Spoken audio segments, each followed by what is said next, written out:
Jadi ada yang menyampaikan informasi hoax atau tidak valid bahwa sebelum musim panen itu sudah sebenarnya sebelum musim panen.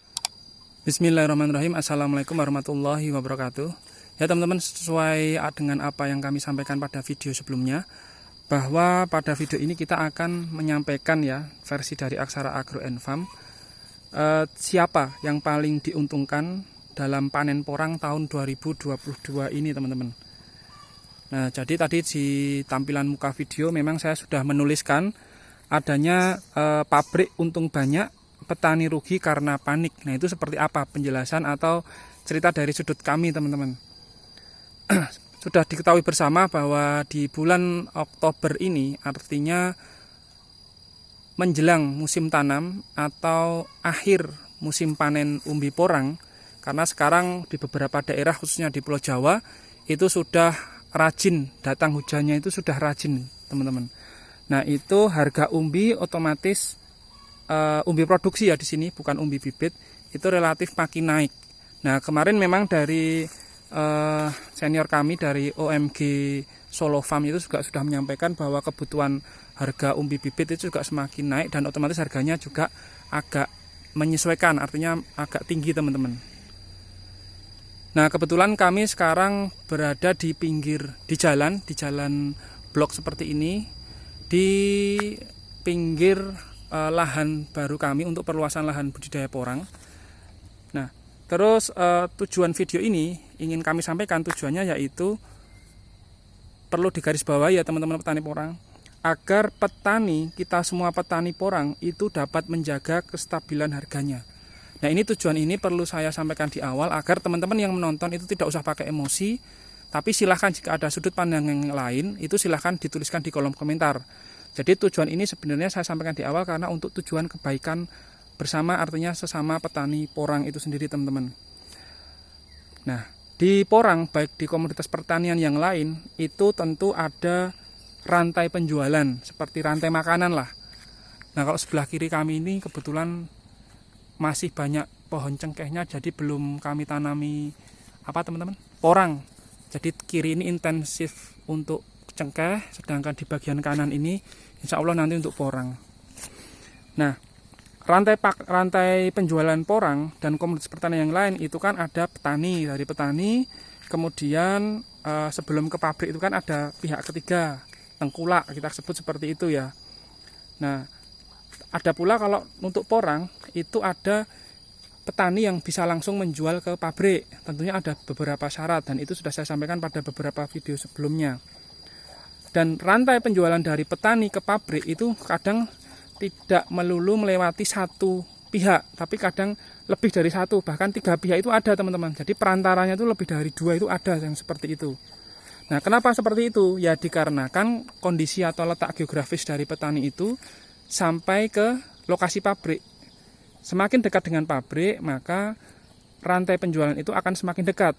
Tetapi kalau semakin jauh dengan pabrik, maka rantai penjualan itu akan semakin jauh. Otomatis harga yang akan diterima oleh petani itu juga akan relatif lebih rendah, teman-teman.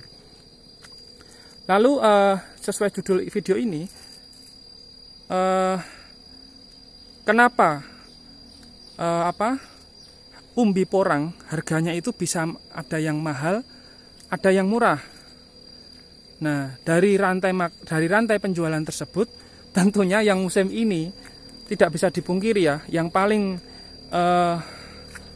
banyak menerima hinaan atau cacian atau bahan ketawaan yaitu petani itu sendiri, petani porang itu sendiri teman-teman. Jadi petani itu di tahun 2022 itu petani porang jadi bahan ketawaan. Nah, lalu siapa yang paling banyak diuntungkan dari rantai penjualan itu? Apakah petani, pihak penengah, atau dari pabrik itu sendiri? Nah, kalau menurut dari Aksara Agro & Farm, yang paling diuntungkan jelas pabrik. Karena kenapa? Ya kita tidak akan terlalu mengusik ke pihak pabrik, cuman yang jelas belum ada regulasi penentuan harga dasar porang dari pemerintah. Sehingga maka di video sebelumnya kami mengharapkan segera ada kebijakan harga dasar porang oleh pemerintah. Jangan sampai ke depan itu hanya ditentukan dominan oleh pabrik atau perusahaan porang itu sendiri.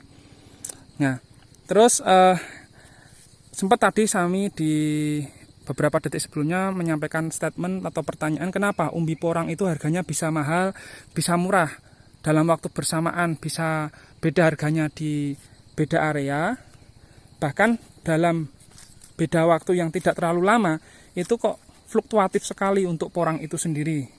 Jadi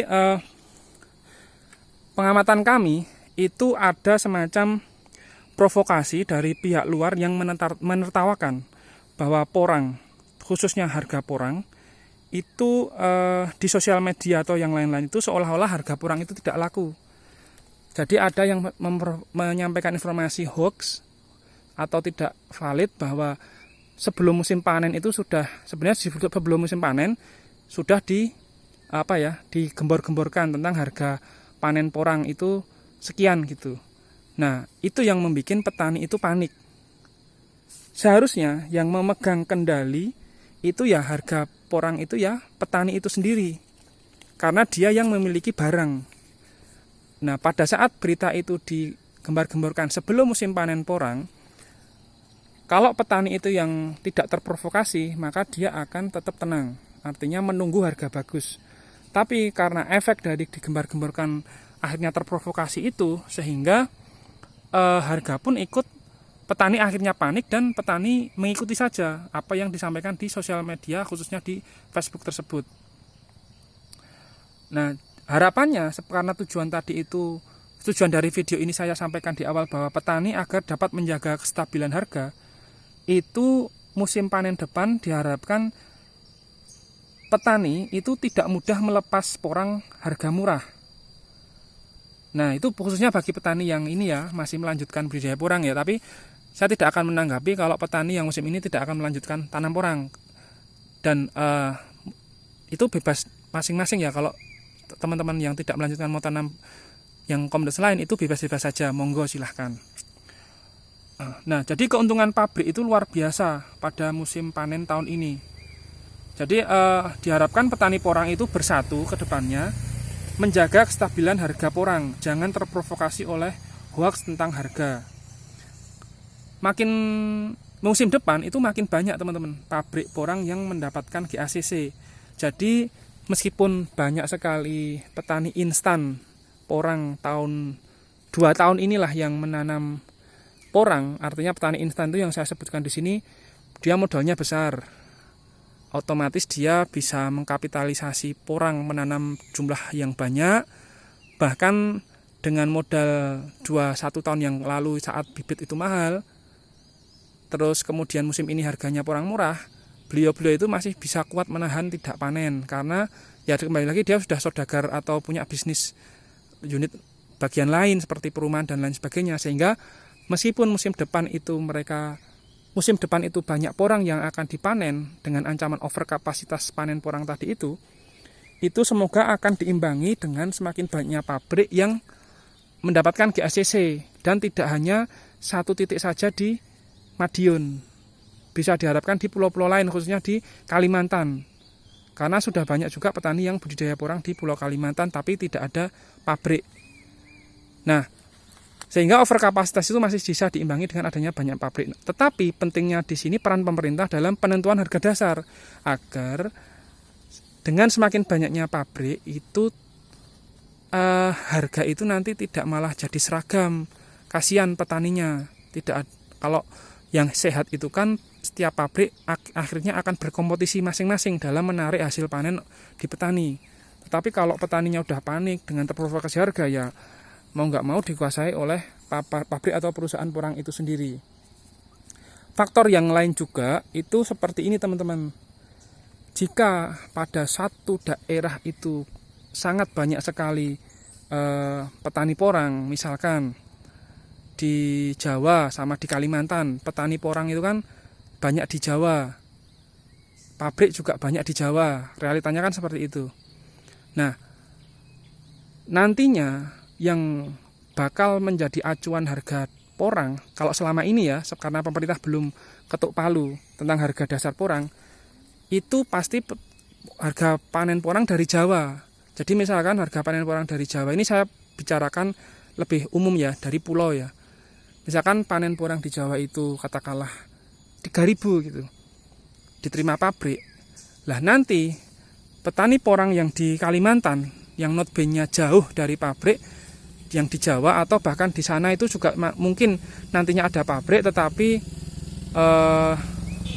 jumlahnya sedikit, itu pasti juga akan menyesuaikan dari harga pabrik yang di Jawa. Kenapa teman-teman? Karena populasi petani porang yang di Jawa itu tadi lebih banyak dibandingkan yang di Kalimantan. Nah, yang lebih spesifik itu saya terima informasi kemarin bahwasanya petani porang di Ponorogo itu paling dominan bila dibandingkan dengan jumlah petani porang di Madiun. Jadi petani porang di Ponorogo itu yang kemarin itu sangat menentukan sekali harga bukaan porang, harga awal panen porang. Sehingga untuk petani porang di daerah yang lain itu tentu akan juga mengikuti petani dari Ponorogo tersebut. Makanya saya sampaikan di sini dari skala kota Ponorogo Madiun itu saya bawa skala pulau Jawa dan Kalimantan. Itu sangat logis sekali.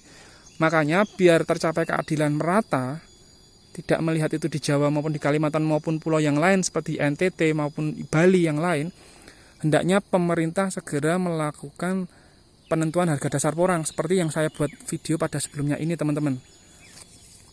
Nah, jadi pesan dari kami Aksara Agro Farm melalui video ini, pada musim panen porang mendatang itu tolong petani jaga harga, kompak, saling kompak agar dan abaikan berita hoax tentang harga menjelang musim panen ya. Biasanya itu keluar rame-ramenya berita harga panen itu justru malah menjelang musim panen, teman-teman. Nah, itu tolong diabaikan agar nanti yang memegang penuh kuasa harga itu ya petani, karena petani yang memiliki barang. Malah jangan sampai kita malah terlalu mengharapkan dari pabrik.